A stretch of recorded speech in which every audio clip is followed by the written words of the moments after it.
ಆತ್ಮೀಯರಿಗೆ ಜ್ಯೋತಿಷ್ ಪಥ ಚಾನಲ್ಗೆ ಸ್ವಾಗತ. ನಾನು ನಿಮ್ಮ ಪ್ರೀತಿಯ ಅಜಿತ್ ಕಾರಂತ್. ಶ್ರೀ ಪರಾಭವನಾಮ ಸಂವತ್ಸರದಲ್ಲಿ ಕನ್ಯಾ ರಾಶಿಯವರ ಶುಭಾಶುಭ ಫಲಗಳು ಹೇಗಿದ್ದಾವೆ ಇದನ್ನು ತಿಳಿದುಕೊಳ್ಳುವ ಕಾಲ.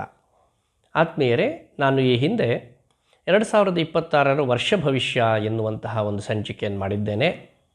ಜೊತೆಗೆ ಕುಜರಾಹು ಸಂಯೋಗ ಫಲ ಎನ್ನುವಂತಹ ಒಂದು ವಿಶೇಷ ಸಂಚಿಕೆ ಮಾಡಿದ್ದೇನೆ. ಇದನ್ನು ನೀವು ಗಮನಿಸಬೇಕು. ಹಾಗೂ ಕಾಳಸರ್ಪಯೋಗ ಇದರ ಕುರಿತಾದಂತಹ ಒಂದು ಸಂಚಿಕೆ ಇದೆ, ಅದನ್ನು ಕೂಡ ಗಮನಿಸಿ ಅಲ್ಲಿ ಹೇಳಿದ ಪರಿಹಾರಗಳೊಂದಿಗೆ ಈ ಸಂಚಿಕೆಯನ್ನು ನೋಡುತ್ತಾ ಇಲ್ಲಿ ಹೇಳುವ ಪರಿಹಾರಗಳನ್ನು ನೀವು ಮಾಡಿಕೊಂಡರೆ ಪರಾಭವನಾಮ ಸಂವತ್ಸರ ನಿಮಗೆ ಅತ್ಯಂತ ಶ್ರೇಯಸ್ಸನ್ನು ತರುತ್ತದೆ. ಯಾಕೆಂದರೆ ಗ್ರಹರ ಸ್ಥಿತಿ ಅದರ ಕಾರಣದಿಂದಲೇ ಎಲ್ಲ ಫಲಗಳನ್ನು ನಾವು ನಿರೂಪಣೆ ಮಾಡುವುದು. ವಿಶ್ವಾವಸುನಾಮ ಸಂವತ್ಸರದ ಅಮಾವಾಸ್ಯೆಯ ದಿವಸದಂದೇ ಪರಾಭವನಾಮ ಸಂವತ್ಸರದ ಪಾಡ್ಯತಿಥಿ ಚೈತ್ರ ಶುಕ್ಲ ಪಾಡ್ಯ ಬಂದೊದಗಿದೆ. ಬೆಂಗಳೂರಿನ ಕಾಲಮಾನ ಇದನ್ನು ಅನ್ವಯಿಸಿ ಹೇಳುವುದಾದರೆ ಬೆಳಿಗ್ಗೆ 6:54 ಸರಿಯಾಗಿ ಪಾಡ್ಯತಿಥಿ ಪ್ರಾರಂಭವಾಗುತ್ತೆ. ಆ ಸಮಯಕ್ಕೆ ಸರಿಯಾಗಿ ಒಂದು ಕುಂಡಲಿಯನ್ನು ಹಾಕಿದಾಗ ಕನ್ಯಾ ರಾಶಿಯವರ ಸಪ್ತಮ ಭಾವದಲ್ಲಿ ಲಗ್ನ, ಅಂದರೆ ಮೀನದಲ್ಲಿ ಲಗ್ನದಲ್ಲಿಯೇ ರವಿ, ಚಂದ್ರ, ಶುಕ್ರ ಹಾಗೂ ಶನಿ ಈ 4 ಗ್ರಹರ ಸಮಾಗಮ.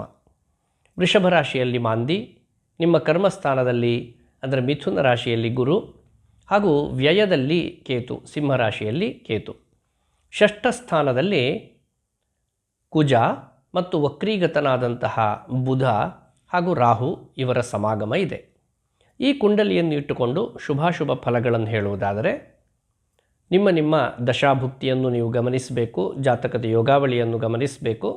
ಇದು ಕೇವಲ ಗೋಚಾರ ಫಲ ಎನ್ನುವುದಾಗಿ 100ರಲ್ಲಿ 30 ಭಾಗವನ್ನು ನೀವು ಗಣಿಸಬೇಕು. ಷಷ್ಠದ ಗುರು ಕುಜ ಇವನ ಕಾರಣದಿಂದ ತಾಮ್ರಸ್ವರ್ಣ ಸಮಾಗಮ ಒಂದು ಒಳ್ಳೆಯ ಫಲವನ್ನು ಹೇಳ್ತಾ ಇದ್ದಾರೆ. ತಾಮ್ರವೇ ಮೊದಲಾದ ಧಾತುಗಳ ಪ್ರಾಪ್ತಿಯೋಗ ಹಾಗೂ ಸ್ವರ್ಣ ಸಮಾಗಮ.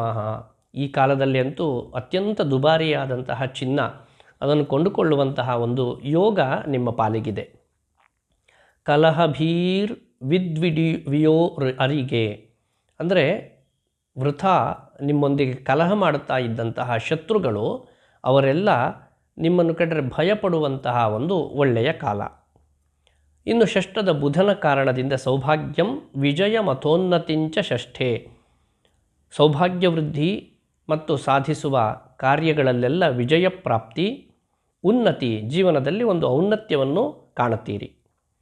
ಷಷ್ಠದ ರಾಹುವಿನಿಂದ ಸುಖ ಪ್ರಾಪ್ತಿ, ಸಪ್ತಮದ ಚಂದ್ರನಿಂದ ಮನಸ್ಸೌಖ್ಯ ಮತ್ತು ಧನಾಗಮ ಎನ್ನುವಂತಹ ಶುಭಾಧಿಕ್ಯ ಫಲಗಳೇ ನಿಮ್ಮ ಪಾಲಿಗಿದೆ. ಸಪ್ತಮದ ರವಿಯ ಕಾರಣದಿಂದ ಉತ್ಸಾಹಭಂಗ ಹಾಗೂ ಜಠರ ಮತ್ತು ಗುದ ಬಾಧೆ ಗಮನಿಸಬೇಕು. ಈ ವರ್ಷದಲ್ಲಿ ಸ್ವಲ್ಪ ಉಷ್ಣ ಪದಾರ್ಥಗಳಿಂದ ನೀವು ದೂರ ಉಳಿಯುವುದು ಒಳ್ಳೆಯದು. ಕಾರಣ ಜಠರಕ್ಕೆ ಸಂಬಂಧಪಟ್ಟ ಹಾಗೆಯೂ ಹಾಗೂ ಗುದಕ್ಕೆ ಸಂಬಂಧಪಟ್ಟ ಹಾಗೆಯೂ ರೋಗಬಾಧೆ ಸಂಭವಿಸಬಹುದು, ಇದು ಉಷ್ಣದ ಕಾರಣದಿಂದ.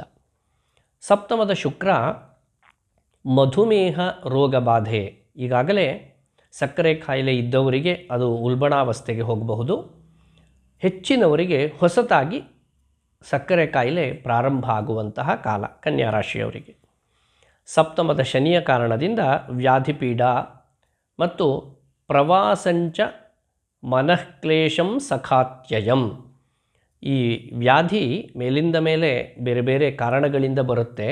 ಪ್ರವಾಸದಲ್ಲಿ ಒಂದು ವ್ಯಾಧಿ, ಇದು ಕೂಡ ನಿಮಗೆ ಸ್ವಲ್ಪ ಕಿರಿಕಿರಿಯನ್ನು ಉಂಟು ಮಾಡಬಹುದು. ಹಾಗೂ ಮನಃಕ್ಲೇಶ ಎಲ್ಲವೂ ಇರುತ್ತೆ, ಆದರೆ ಮನಸ್ಸಿಗೆ ನೆಮ್ಮದಿ ಎನ್ನುವಂಥದ್ದು ನಿಮಗೆ ದೂರವಾಗಿಯೇ ಉಳಿದಿರುತ್ತೆ. ಸಖಾತ್ಯಯಂ, ನಿಮಗೆ ಆಪ್ತರು ಇಷ್ಟರು ಅಂತ ಯಾರಿರ್ತಾರೋ ಅವರೇ ಸ್ವಲ್ಪ ವಿರೋಧವನ್ನು ಕಟ್ಟಿಕೊಳ್ಳುವಂತಹ ಕಾಲ ಅಥವಾ ಅವರಿಂದ ದೂರ ಉಳಿಯಬೇಕಾದಂತಹ ಸ್ಥಿತಿ.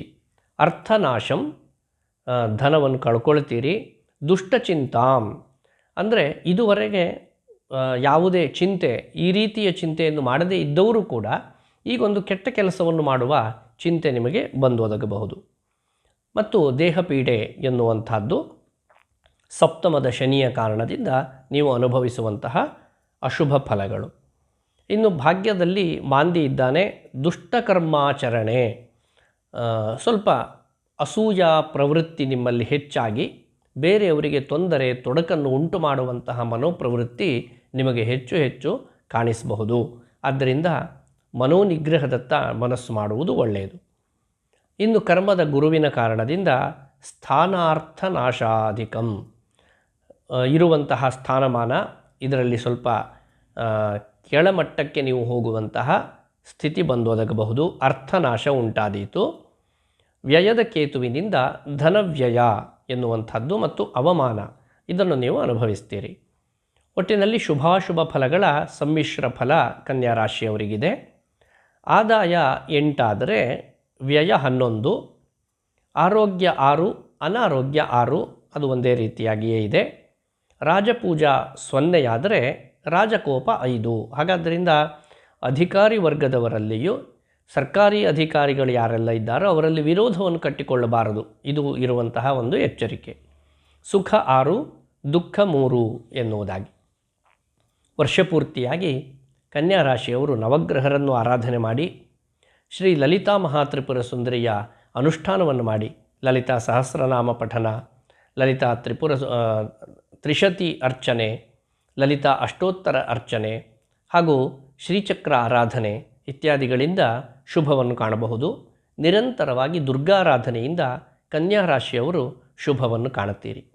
ಈ ರೀತಿಯಾಗಿ ಕನ್ಯಾ ರಾಶಿಯವರು ಪರಾಭವ ನಾಮ ಸಂವತ್ಸರದಲ್ಲಿ ಕಾಣಬಹುದಾದ ಶುಭಾಶುಭ ಫಲ ನಿರೂಪಣೆಯನ್ನು ಮಾಡಿದ್ದೇನೆ. ನಿಮಗೆ ಈ ಸಂವತ್ಸರ ಅತ್ಯಧಿಕವಾದಂತಹ ಶ್ರೇಯಸ್ಸನ್ನು ತರಲಿ ಎನ್ನುವುದಾಗಿ ಹಾರೈಸ್ತಾ ಧನ್ಯವಾದಗಳು. ಶುಭಮಸ್ತು.